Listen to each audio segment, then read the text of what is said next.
For centuries, Sparta prepared for a single form of warfare: discipline, formation, and direct confrontation. The system worked. It created soldiers who rarely broke and formations that rarely failed. But one battle exposed a critical limitation. Sparta had perfected a method of war that no longer matched reality. Sparta did not operate like other Greek city-states. It did not rely on mercenaries or temporary levies during wartime. Its military power was permanent. From childhood, Spartan males entered the agoge. This system emphasized physical endurance, obedience to authority, and collective discipline. Independent decision-making was discouraged. Individual initiative was secondary to maintaining formation. The objective was consistency. A Spartan soldier was expected to perform reliably under stress, not creatively. By adulthood, these men formed the core of a heavy infantry force designed for close combat. Armor was heavy, weapons were standardized, training prioritized holding ground and advancing as a unit. This produced an army optimized for stability and control. For much of the archaic and early classical periods, Greek warfare favored this approach. Battles were often short, decisive, and fought on relatively open terrain. Opposing forces used similar equipment and formations. Victory depended on cohesion, morale, and physical endurance. In these conditions, Sparta excelled. Its soldiers trained longer, they broke less often, they maintained formation when others collapsed. This consistency created a powerful reputation. Allies trusted Spartan leadership. Enemies hesitated before engaging them. Over time, this reputation became a strategic asset. Sparta did not need to innovate. Its presence alone often influenced outcomes. The Spartan military system produced reliability, but it demanded uniformity. Every soldier was trained to respond the same way under pressure. This reduced uncertainty, but it also reduced adaptability. Spartan doctrine discouraged deviation from established methods. Commanders were expected to enforce discipline, not experiment. Innovation was viewed as risk rather than opportunity. This approach worked when opponents followed similar rules. It became a liability when those rules changed. Spartan soldiers were heavily armored and effective in close combat. They were less suited for prolonged engagements, pursuit operations, or dispersed fighting. The system assumed short, decisive battles. It was not designed for wars of maneuver or attrition. There were also internal constraints. Sparta's population of full citizens was limited. Each loss carried disproportionate strategic weight. Perfection created efficiency.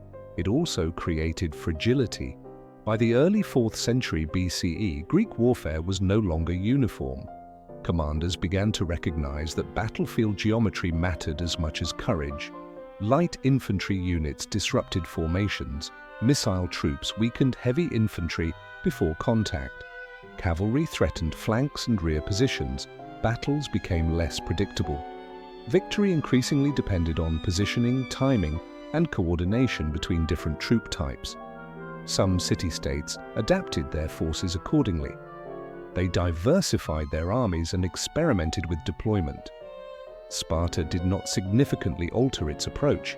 Its leadership believed discipline would compensate for tactical change. This belief would soon be tested under conditions that favored innovation over tradition.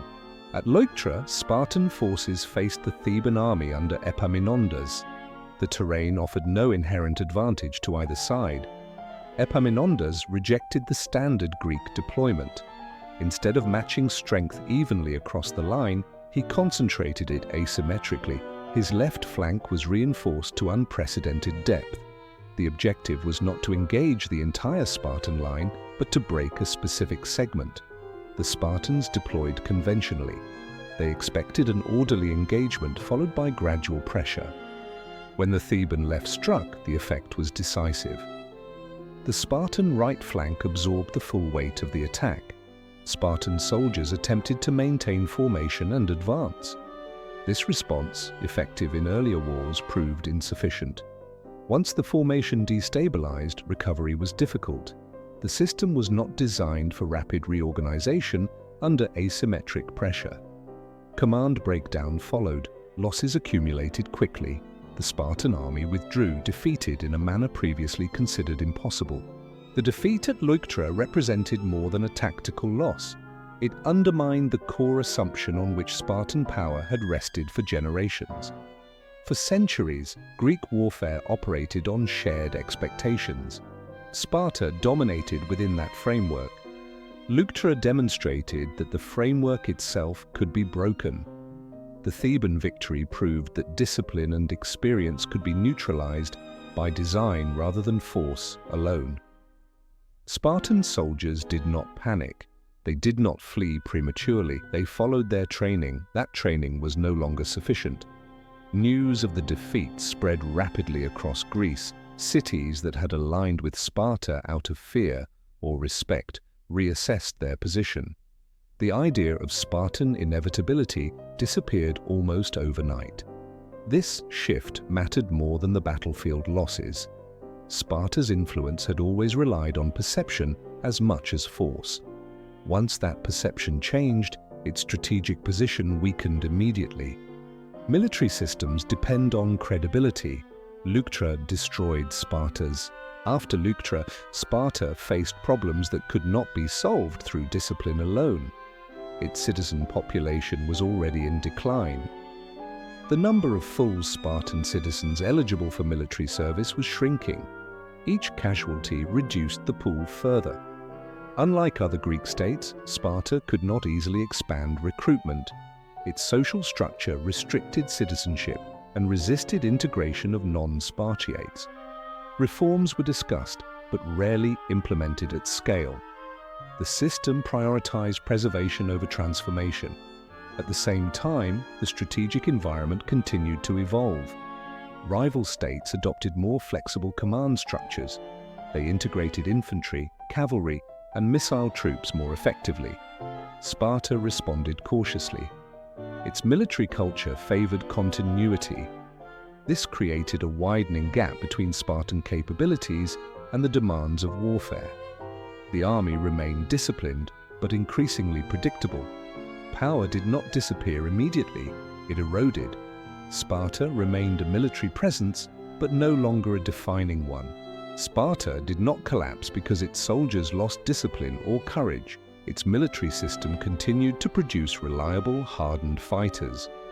What failed was the assumption that reliability alone was enough. The Spartan army had been optimized for a stable model of warfare.